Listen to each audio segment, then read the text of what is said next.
أعوذ بالله من الشيطان الرجيم. بسم الله الرحمن الرحيم. ألف لام ميم.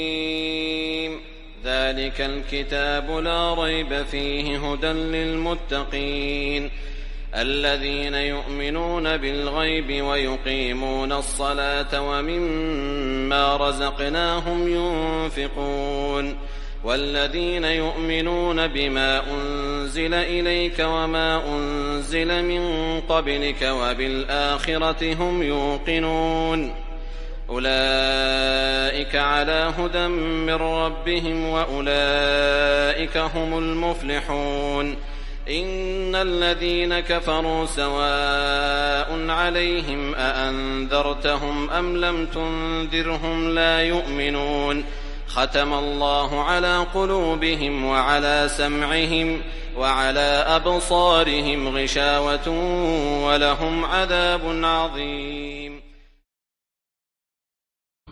صدق الله العظيم. الله الله الله